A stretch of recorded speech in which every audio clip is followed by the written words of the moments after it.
우리 최동원 국장님 말씀 굉장히 인상 깊게 잘 들었고요. 저도 원래 공무원 출신인지라 저 많은 일을 하시느라 우리 과기정통부를 비롯한 우리 정부 각 부처가 얼마나 고생이 많으실까라는 생각이 들었고 또 국민의 한 사람으로 굉장히 감사한 마음입니다. 오늘 제가 받아들인 논제는 글로벌 AI 경쟁과 산업 패러다임의 변화라는 주제입니다. 굉장히 딱딱한데요.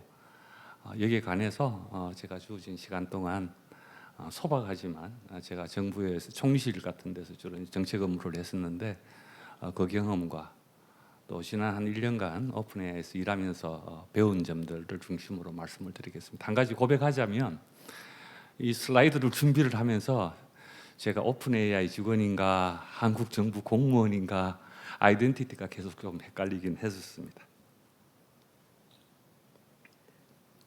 오늘 말씀드릴 그 파트는 5개로 제가 나누어서 말씀드리려고 하고요. 제가 이제 나이가 들어서 벌써 정년퇴직한 지 8년이 되다 보니까 눈이 굉장히 안 좋아지네요. 첫째는 뭔가 하면 AI 경쟁이라는 게 과연 뭘까? 모델일까? 뭐 인프라일까? 뭐 반도체일까 하는데 저는 AI 경쟁은 전체를 움직이는 플라이 휠 같은 거라는 말씀을 드리려고 합니다.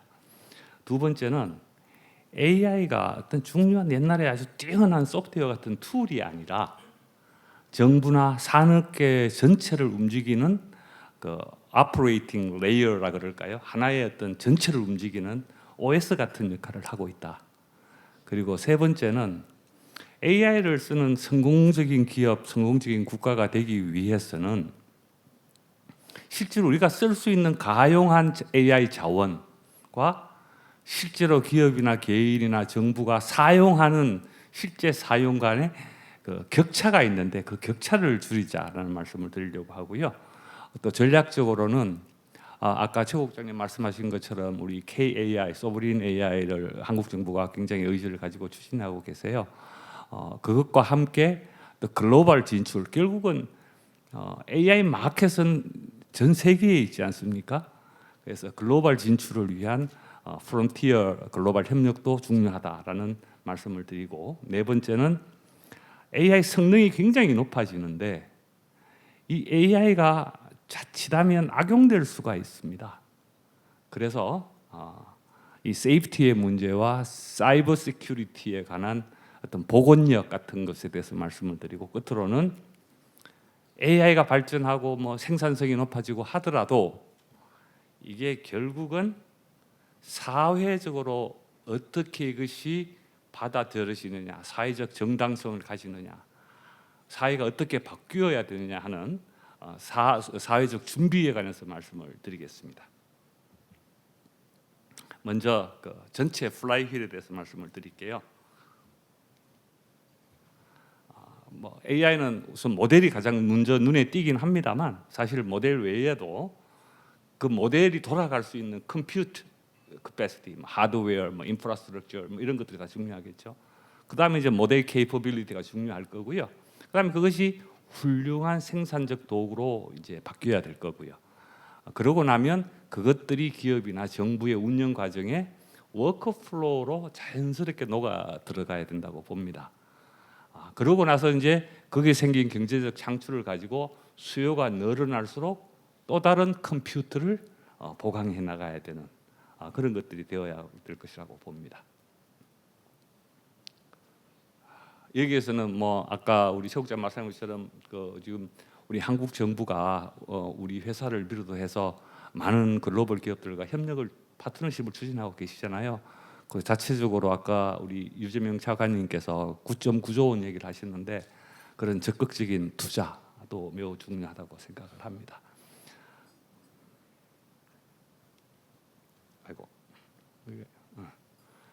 그럼 이 분야에서 한국의 강점은 뭐냐? 이건 사실 많은 분이 이미 얘기를 하셨어요. 반도체, 특히 메모리 부분, 에너지 부분도 한국은 사실 전통적으로 굉장히 어떻게 기름 한 방울 안 나는데도 이 석유화학 부분이 사실 옛날에 수출 제1위 분야였죠.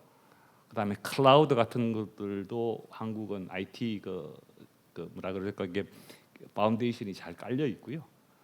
제일 제가 눈에 띄는 거는 정부의 굉장히 적극적이고 강한 정책 의지 같아요.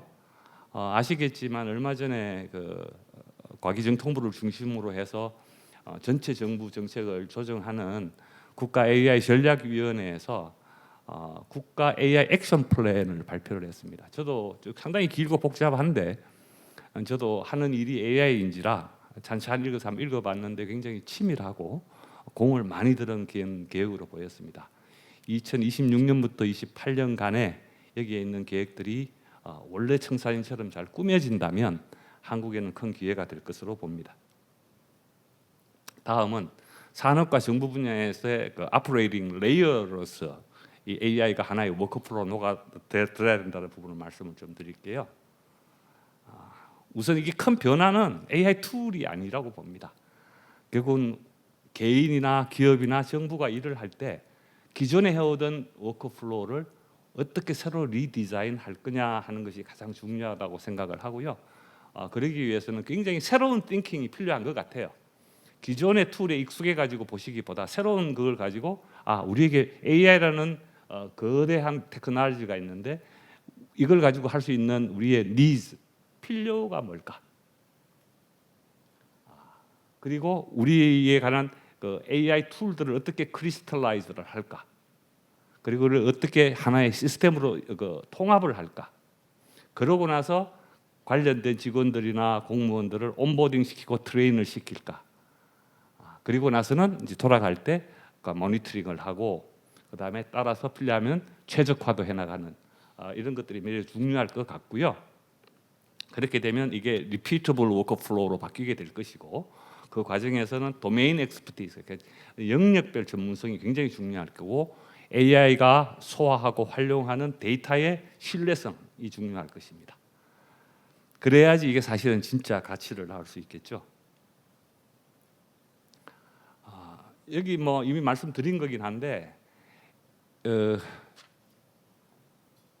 진짜 우리가 생각할 수 있는 모든 영역에서 AI가 지금 얘기되고 있는 것 같습니다.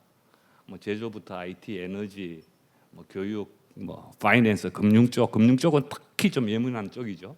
그다음에 건강 문제도 지금은 그 초기 응급의학이라든가 암 치료라든가 그 유전자 크리스퍼 9 같은 유전자 조작에도 굉장히 강력한 툴을 제공하고 있고요. 농업이라든가 또 한국이 자랑스러워하는 K 컨텐츠 인더스트리라든가 또 정부도 사실은 보면 뭐 아까 우리 최 국장 말씀하신 것처럼 국방 문제, 그리고 금융 문제, 공공 안전 문제, 심지어는 조세 문제, 그다음에 시민들에게 제공하는 여러 가지 공공 서비스들, 뭐 이런 것들이 이제 상당히 큰 변화를 겪게 될 것으로 보입니다. 한국은 아까 뭐 이것도 같이 나온 얘기인데 한국이 가지고 있는 큰 그 좋은 베이스들이 있습니다. 디지털 준비도가 굉장히 높고요. 또 교육이나 탤런트들도 굉장히 뛰어나죠. 오픈 AI에도 우리 한국계 연구원들이 많이 계십니다.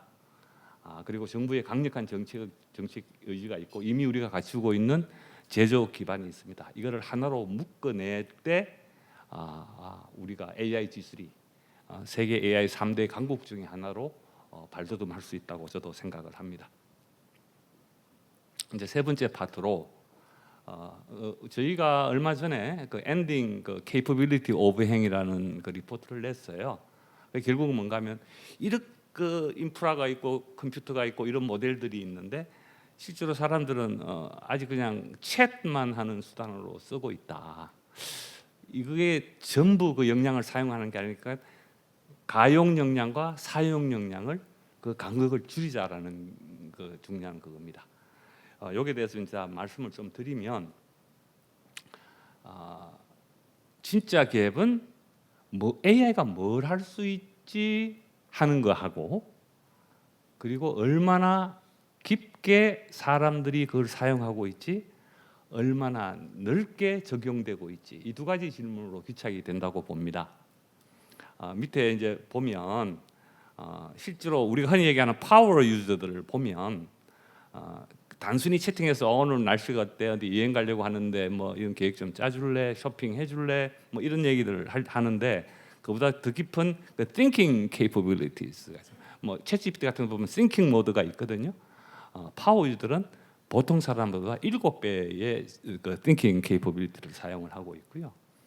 그다음에 이제 그 기업들 같은 경우에는 그 직원들이 한 12% 정도만 적절한 수준의 AI 트레이닝을 받고 있습니다. 그리고 그 10% 미만의 기업들이 사실은 이제 그 AI 에이전트들을 지금 스케일링하고 있어서 상당히 이런 부분을 우리가 정책적으로 또 기업의 앞으로 전략 차원에서 많이 들여다봐야 될 것 같습니다. 한국의 그 듀얼 트랙 스트래티지는 저희가 작년에 이코노믹 블루프린트 포 코리아라는 리포트를 냈었습니다. 저도 거기에 참여를 했었는데요. 그게 결국은 소브린 AI가 큰 정책적 화두로 떠올랐고 저희가 그것은 중요하다. 근데 이거를 도메스틱 대 글로벌로 보지는 말자. 소브린 AI는 오토노미, 전략적 자율성을 확보하는 데는 매우 중요하다. 근데 이걸 가지고 경제 성장을 하려고 하면 글로벌 파트너십이 필요하다. 그래서 스트래티직 오토노미와 글로벌 커넥티비티를 같이 겨냥해야 된다는 게 그 리포트의 논지였었습니다. 뭐 저희가 그래서 아마 글로벌 기업으로서는 한국 정부가 제일 먼저 그 협력을 구축을 했고요, MOU를 맺었고 그 이후에도 여러 중요한 그 글로벌 파트너십이 생기는 걸 보고 저는 개인적으로 큰 보람을 사실은 느낍니다. 이제 마지막은 아니네요. 그 세이프티와 사이버 시큐리티에 관한 사이버에 관한 보건력에 대해서 잠깐 말씀을 드릴게요. 세이프티는 사실은 모델의 케이퍼빌리티가 높아질수록 사실은 같이 스케일이 돼야 된다. 같이 늘어나야 된다는 거고요. 이거는 결코 모델의 어떤 세프리다는 레이어가 아니라 전개하고 나서 어떤 게 이상하지, 어떤 게 위험할까 그렇게 봐서는 안 되고 처음부터 디자인되어서 빌트인 되어야 할 그런 피처라고 저는 생각을 합니다. 평가부터 세이프가드까지도 마찬가지고요. 오픈AI의 경우는 사실 수년 전부터 그 preparedness framework이라 그래가지고 아주 심각한 유해나 함을 끼칠 수 있는 그런 위협에 대응하는 시스템들을 열심히 개발하고 노력을 하고 있습니다. 두 번째는 가장 큰 최근 그 어떻게 보면 화두죠. 그 사이버 시큐리티 쪽입니다. 엔트로픽의 미소스 그렇고 우리 오픈 AI에서는 GPT 5.5 사이버라는 모델을 최근에 발표를 했습니다. 논지는 이것들은 어떤 사이버상의 보안 위협에 대해서 디펜더들, 방어하시는 분들에게는 굉장히 유용한 툴이지만 그와 동시에 악의적으로 공격을 하시는 분들에게도 하시는 분이라 그런 말이 좀 이상하네요. 공격을 하려는 사람들에게도 사실은 이게 아주 위협적으로 쓸 수 있는 그런 툴이 된다는 점입니다. 이게 사실은 AI가 그 방어자 입장에서 볼 때는 어떤 게 취약할까, 그리고 어떻게 해결책을 자동화할까, 그리고 어떻게 빨리 대응을 빨리 할 수 있을까. 그래서 금융 시스템 같은데 이게 문제가 하나 생기면 이 사실은 순식간에 큰 소동이 벌어지지 않습니까? 그래서 이런 것들이 매우 중요하고요. 그래서 어떤 사이버상의 디스럽션이 생겼을 때 사이버 리질리언스를 유지하자는 것이 가장 큰 목적입니다. 저희가 TAC라고 흔히 부르는 그 Trusted Access for Cyber. 그러니까 GPT 5.5가 있으면 그게 사이버의 역량까지 갖춘 그런 모델을 얘기하는 거고요. 이것은 지금 우리 회사에서는 철저히 검증되고 합법적이며 그리고 원래 목적에 맞게 방어적 목적으로만 사용한다는 전제하에 지금 이제 미국 정부 기관이나 그 우방국들에게 이 전개를 이제 허용을 하고 있습니다. 이때 보면 뭐 사실은 신청할 수 있는 이제 웹 링크도 달아놨는데요. 결국은 세이프티나 사이버 리질리언스라는 것은 결국은 트러스트의 문제입니다. AI 모델의 케이퍼빌리티와 그거를 지탱해 주는 트러스트의 문제인데 이 트러스트라는 것은 결국은 AI 확산을 막는 그런 저해 요소가 아닙니다. 이건 어떻게 보면 AI 확산을 안전하게 북돋아 주는 그러한 기반이라고 저희는 생각을 해야 된다고 봅니다. 이제 마지막 파트입니다. 제가 그 비욘드 AI라고 불러봤는데 사회적 준비 태세입니다. AI와는 훨씬 더 어떻게 보면 더 큰 개념의 어떤 가치적인 개념의 우리의 사회 삶의 문제와 관련된 것이라고 볼 수 있습니다. 제일 중요한 것은 AI가 나와서 최근에 여러 그 레이오프, 그 해고 얘기들이 많이 나오잖아요. 그러니까 청년들도 힘들어하고 초입 단계의 일자리가 점점 사라진다는 걱정들이 많이 일어나고 있어요. 제 아들도 지금 그 청년인데 지금 딸애는 커가지고 이제 이미 일을 하고 있습니다만, 저도 개인적으로 걱정입니다. 왜 그런가 하면 우리가 어떤 툴을 개발할 때는 우리가 좀 더 행복하고 다 같이 잘 살 수 있는 길을 찾기 위해서이지 않습니까? 그래서 AI의 발전과는 별개로 사람 중심의 people first 한 사회적 준비를 갖추어야 된다고 저는 믿습니다. 그래서 이런저런 혼선이 생기는 과정에 대비해서 사람들이 적응할 수 있도록 어댑테이션을 좀 시켜줘야 되고요.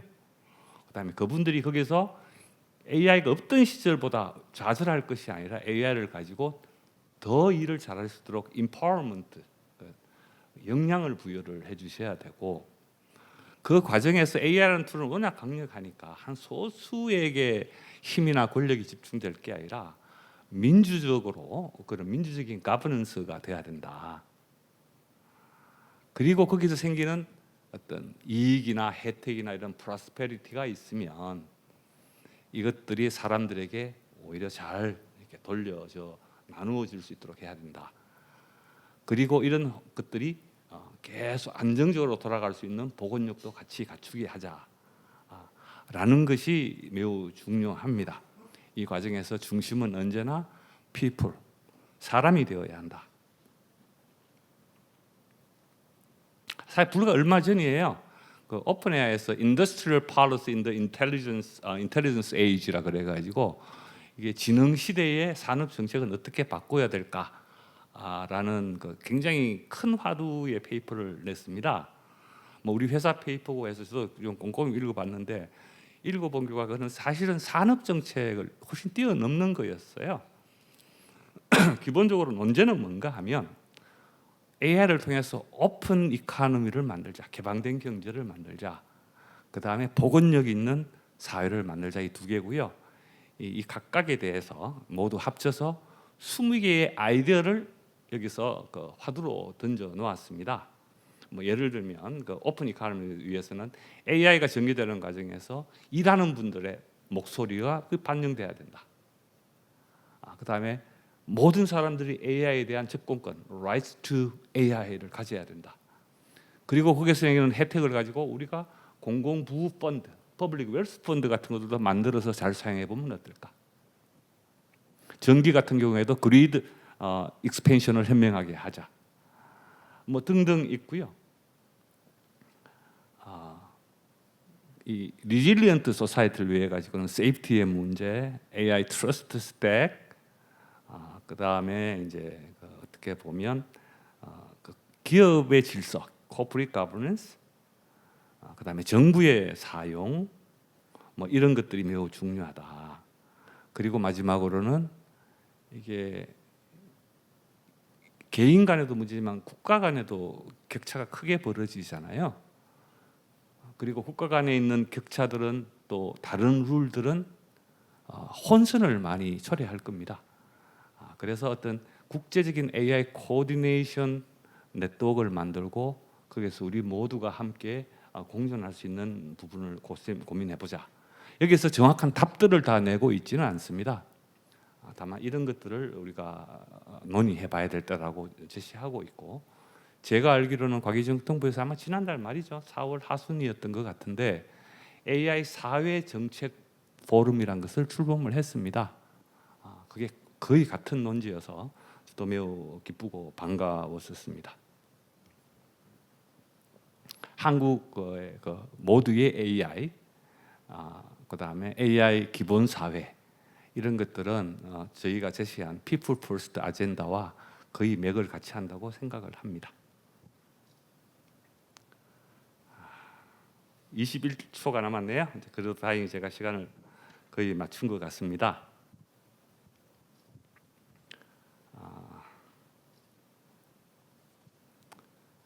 한국은 저는 민주적인 AI 생태계를 만들 수 있다고 믿습니다. 그리고 국민, 사람에 대한 베네핏으로 성화시킬 수 있다고 믿고요. 그래서 앞으로 한국 정부가 펼치는 정책, 한국 기업들의 노력이 사람 중심의 AI로 잘 발전할 수 있기를 간절히 기원을 합니다. 뭐 다 아시겠지만 그 데카르트가 옛날에 나는 생각한다, 고로 존재한다라는 말을 했잖아요. 저도 이제 AI 회사에 있다 보니까 AI를 사용할 때가 굉장히 많은데요. 저는 그래서 그 말을 이렇게 바꾸어 볼 수 있을 것 같습니다. 나는 인공지능을 사용한다. 고로 나는 자연지능이다. 근데 사실 저는 제가 불완전한 자연지능인 게 더 좋습니다. 한 손에는 물론 아주 강력한 AI 에이전트라는 툴을 가지고 있으니까요.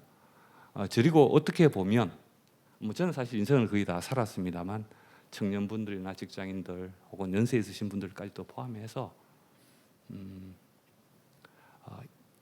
인간적인 것 그리고 인간적인 불완전함 그리고 한쪽에는 AI라는 그 툴을 가지고 있게 되면 그게 어쩌면 우리의 진정한 인간으로서의 경쟁력이 아닐까, 아름다움이 아닐까라는 생각으로 제 발표를 마치겠습니다. 고맙습니다.